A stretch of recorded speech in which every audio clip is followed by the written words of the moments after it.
We're just digesting the result that's come from Old Trafford. Erik ten Hag's Manchester United have just lost 3-0 at home to Bournemouth. For the Cherries, it's a fourth win in the last 5 top-flight games.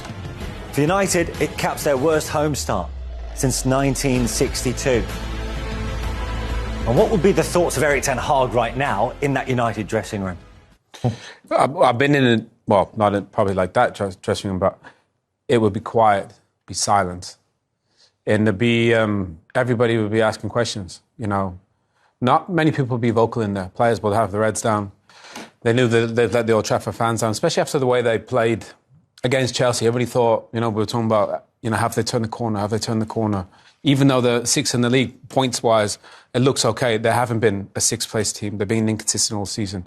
And today, it's probably the lowest point, really. And obviously, with Bayern to come on Tuesday, Champions League qualification at stake, and Liverpool, it's just been a poor season right from the off. Started with the Wolves game, and we're still there December.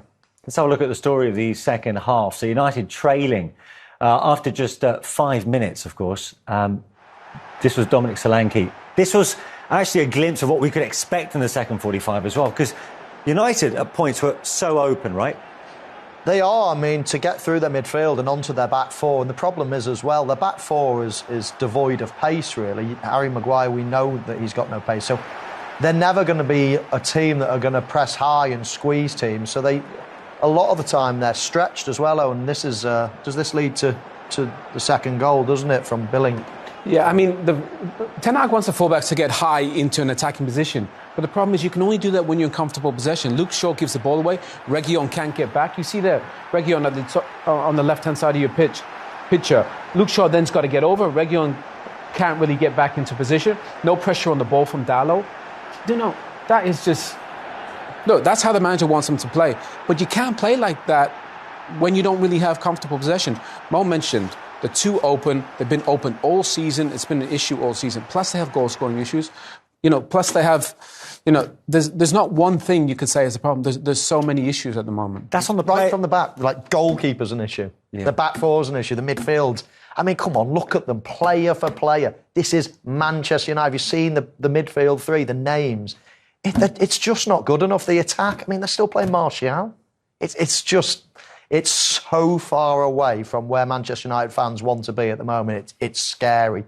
And something's got to change. Just by the way that they were playing, in that way you said that they were so open. That's not from Ten Hag, is it? Is that the players taking it upon themselves? No, of course, that's on the manager. The manager wants them there. That's why those guys are going to that position. But which is fine when you have the ball comfortably and you're in a good position, or you're 1 or 2 up. Your fullbacks can't get there and leave your 2 centre-backs exposed. They do it time and time again. Chelsea could have done it. Chelsea played dreadfully at Old Trafford and could have tied that game. And obviously, we've seen it with Wolves. Everybody, you know, Crystal Palace came to Old Trafford and won. Bournemouth have done it today. Teams all season have come to Old Trafford and kept the ball comfortably and counter-attacked on them. And that's why they got to change something, because the defence isn't there, but the balance in midfield isn't there. If you beat the first presser against United, you're in. Was there a sense of inevitability about the third from Bournemouth and Marco Senesi? Yeah, I think so. I mean, put it this way, I'm not surprised by the result today. Yes, maybe the 3-0 is surprising, but I mean, it's just a cross and a free header. You know, so no matter where you look, they've got no player on the post, okay, but they've got someone on the back post. Normally, if anybody puts a player on a post, it's normally the near post that you put them. But, yeah, wherever you look, set pieces, you know, your midfield's open, your goalkeeper's not playing well. Everywhere you look at the moment, it's trouble. And you want to look a little bit further? Bayern Munich, as you mentioned, and then Liverpool. I mean, they'll be quaking in their boots thinking this could be very, very embarrassing. It could get so much worse before it gets better. And United face Jurgen Klopp's side without their captain, Bruno Fernandes, who picked up his 5th yellow card. He was given that yellow for dissent. What about this contact with Adam Smith? Could this have been a second yellow in the game itself? Well, we saw Ayew sent off for less earlier. You know, with a second yellow. Thing is, if you're a club captain, you can't get set off for dissent. With Liverpool on the weekend, you just can't. You just can't. I wonder how many bookings he's had, how many yellow cards he's had for dissent and throwing his arms and talking to the ref. But tell me, look, if you're Bruno Fernandes, you're captain of Manchester United, clearly you know your next game is against Liverpool in the league, and you know you're on 4 yellow cards. Should that not be going through your head before you start having a go at the ref? Possibly you don't fancy going to Anfield. I wouldn't at the moment. I'm just thinking about his thought process. Well, yeah, I mean, I'm not sure you're thinking, you know, of the next game when you're in the thick of playing. But yeah, he should be responsible. He should be a good, you know, ambassador, a good leader for the team. We all know that the referees are clamping down on things like that as well. So, and he gets booked an awful lot for a player that hardly puts his foot in and tackles. Really, yeah. You know, he gets booked an awful lot. Okay, I've got to ask the question: where does this leave Erik ten Hag? Same place he's been all season. They've been inconsistent, but they're finding a way to get results. All of a sudden now, if those results start to dry up and they're playing as they continue to do, with the goal-scoring issues, you know, with the defensive issues, with the midfield issues, I don't see how it can get better because they played like this all season. I don't know how they're sixth, the way they played. They should be a lot lower, but they found a way to get some points. But actually, off the evidence today, that's how they've played all season. And that's why there's so many empty seats at the end of the game, because the fans thought, I've had enough of this. I'm not watching this. So I don't think that there's no point in making a change because they have so much other stuff that they need to fix at the football club. Who's the sporting director? You know, the goal-scoring issue, they've got a striker in Højlund who we really like, top scorer in the Champions League, had not scored in the Premier League yet. Mo mentioned the goalkeeper. You know, they keep changing the centre-backs. I don't know who plays in midfield. They keep changing that every game. So Manish, we could criticise the manager, and he'll get a lot of criticism, by the way, for playing Martial. But defence, who's going to be the 2 centre-backs? Who's going to be the midfield 2 or 3? You know, who's going to score the goals? Who are the wingers consistently? Yeah. Problem is you can't change all those players. No, but that's my point. That's what you've got. You can change the manager. I can't see Ten Hag being the future of Manchester United. I really can't. He's had long enough to have now a clear identity on how they're going to play. And it's still a total and utter mishmash of players. And his signings have been poor. They're out the Cup. They're going to be out the Champions League. As Owen said, that's not their true reflection of where they are in the league. Nothing's going right. And unfortunately, you point the finger to the man at the top. I don't think he's the future. Michael has a point, right? You can't get rid of all the players in one go. You only have one manager. Yeah, but they've got rid of a few managers already. You know, and it's at some point you also got to look at the players. One of the biggest issues Manchester United have is the lack of leadership there, accountability. You know, before you used to look at every Manchester United team, you knew who was going to be in goal. You knew the centre-back pairing. You knew the midfield pairing, you know, Keane and Scholes or Scholes and Carrick, the centre-back pairing, whether it was Bruce and Palace or Vidic and Ferdinand. You look at United, every week they have a different team. That's on Ten Hag, by the way. He keeps falling out with people. Yeah. And, you know, McTominay and Maguire get dropped, and all of a sudden they're back in. Now Varane's dropped. You know, and Luke Shaw plays at centre-half. Look, they got to get everybody back fit and healthy. Yeah. Casemiro, Martinez, settle on some pairings as centre-backs at midfield. Changing the manager, I know it looks like the easy solution. Yeah. But at some point, they can't just keep getting rid of all these world-class managers and, you know, and blaming them. The players are responsible too. Yeah. And that's maybe his saving grace, is that they've changed so many times. They just want stability. They've had brilliant managers in the past, and they've failed since that Sir Alex Ferguson left. So that might be a saving grace. Might be. But, as I say, I don't see his future at Manchester United long term. Plenty of questions for Manchester United and Erik ten Hag to answer, and we will hopefully be bringing you reaction to that defeat for United before we close today's Matchday Live. And get some reaction now on Manchester United's 3-0 home defeat to Bournemouth. I feel it feels really great, obviously. I think today we had a really good performance. I think the team suffered when they have to suffer. We defended really well, and we knew that probably in transitions we could have our chances, and we took them. You've beaten Real Madrid, Barcelona, and Real Madrid. You won a Champions. How does that kind of compare that game to those? Yeah, it's a difficult comparison. I don't know. Probably it's the best result for sure in England. I think it's nice to win in this kind of stadiums with this kind of performance. But you look, it's 3-0. We could even score the fourth one. But we've had moments to suffer also in the first half, no? Because they were more on the ball. We were defending quite well, but with the quality of the players they have, you never know when they can make the difference. I think for us was the key to defend well and then to be dangerous in transitions. It sounds like you expected though to suffer and to defend. Yeah, when you come to a stadium like this against this kind of opposition, you know that they are very strong, especially in the wide areas.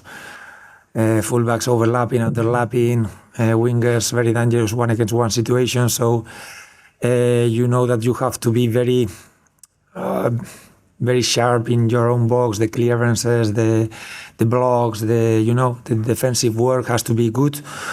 Because they send a lot of players forward, so they will give you spaces after. And to go 1-0 inside 5 minutes, how big of a lift was that? It's obviously good when you score first, but maybe not as important as the other day against Palace, because you know that this kind of open games where there are going to be chances for both teams. Here is their skipper, Bruno Fernandes. Bruno, what went wrong there today? No, everything went wrong. Obviously, we didn't perform as we should done, and like we did it in the last game. I think we lacked many things, and that's why we don't get the result today.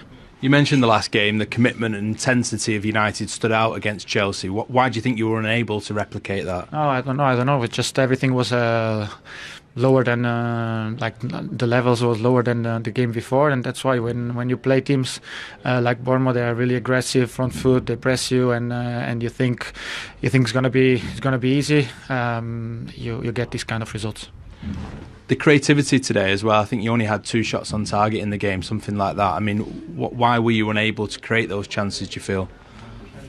No, as I said, everything was underperforming. Like creativity, movement, arriving with bodies into the box. I think most of the times you arrive with 1-2 players in the box. In the last game, we had more resilience to run and get into the box to score the goal.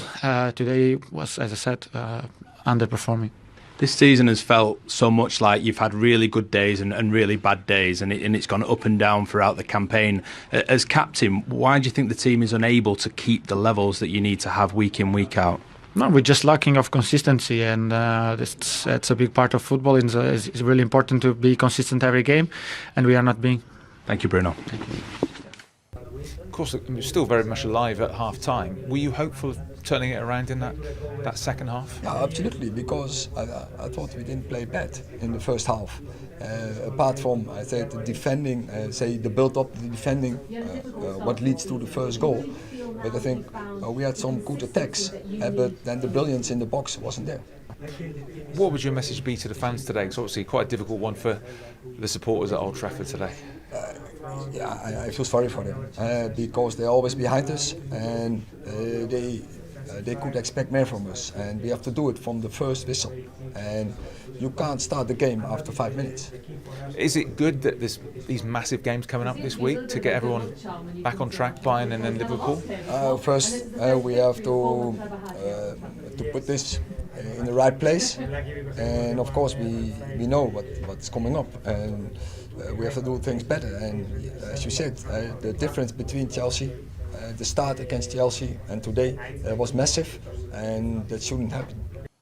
Consistency continues to elude Manchester United. There are a lot of narratives after the Chelsea win saying it was their best performance of the season. Has that been followed by their worst result of this season? Yeah, you'd have to say so. I mean, but I wouldn't, looking at it, I wouldn't give loads of credence to the result against Chelsea. Chelsea are struggling themselves. I mean, they're on a really low points total as well. So I think Manchester United are quite consistent, to be honest. Consistently average. That's what they are at the moment. They're an average football team. As I say, they're out of every competition virtually that they've entered. They can't win the Premier League. They're out of the Champions League virtually, and they're out of the Cup. I mean, that's quite consistent for you, Manish. Yeah, OK, but then how do they regroup now for that Bayern game?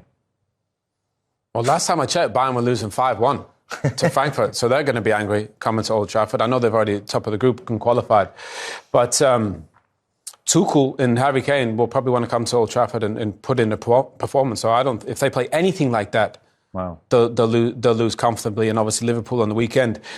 Everything starts. You got to have a plan, but you got to put a shift and you got to fight.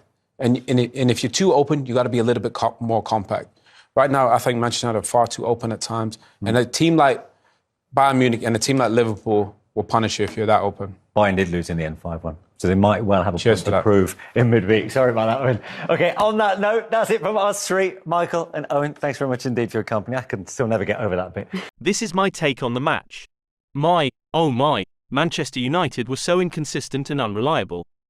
To get beaten 3-0 at home by a side like Bournemouth shows the lack of desire and fighting spirit among the players. Coming from a good performance against Chelsea just last week, we thought here is Man United coming back, but we were proved wrong again. On top of that, their captain, Bruno Fernandes, gets a petulant yellow card for dissent and will not be available for the coming Liverpool game. Bournemouth should be rightly congratulated for a job well done. From the start, they came to play. They were sweeping up most of the second balls, shows more desire on the field and are rewarded for it. They even could have scored 5 or 6 goals. Ten Hag is faced with a Herculean task, especially with a Champions League match against Bayern Munich and a match against current top of the league, Liverpool at their home ground, coming within a week. This could get really embarrassing.